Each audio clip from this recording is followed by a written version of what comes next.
ॐ सदा यज्ञवेद्यमुदाराध्यमानं चतुःशृङ्गयुक्तं जटाराजिमुक्तं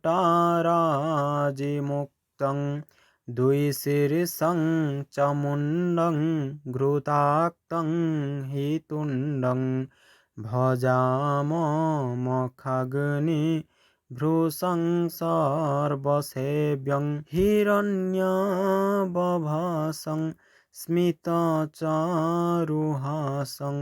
सुवर्णाद्यलङ्कारभूषं सुरेशं मनोरञ्जकं रक्तवासः भजाममखग्नि भृशंसर्वसेव्यं सदा श्वेतपद्मासनमेषपत्रं सपुष्पं स्रजं रक्तगन्धानुलेपं जुतं सप्तहस्तै सुयज्ञोपवीतं भजाममखग्निभृशंसर्वसेव्यं त्रिपादं द्विनासं षडाख्यं सुरेढ्यं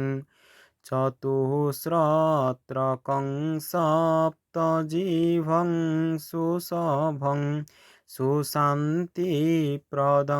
शक्तिभिर्वेष्टितं च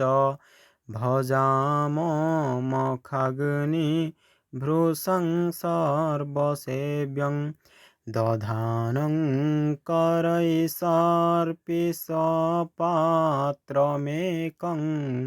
पुनश्चामरं शक्तिकं श्रुक्ष्रुवादी स्वधा स्वाहा पार्श्वं मुदा सर्वभक्षं भजाममखग्निभृशंसर्वसेव्यं क्रतुस्त्वं ज्वलन्तं सुरेन्द्राभिवन्द्यं द्विजाचार्यकं सर्वलौकैकबन्धु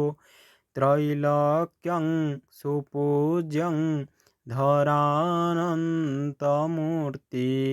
भजाममखग्निभृशंसर्वसेव्यं सुवृष्टिस्वराज्यं सुखं सस्यवृद्धि प्रजावर्गशान्ति सुभिक्षं दधानम् अरातिक्षयं कारयन्तं हुताशं भजाममखग्निभृशंसर्वसेव्यं वयं पार्थिकदेशरक्षा यथा स्यात् तदर्थं प्रयत्नं करत्वं धराग्निः समेषां जनानां शुभं साधन वै रसापृष्ठदेशे विकासं समेत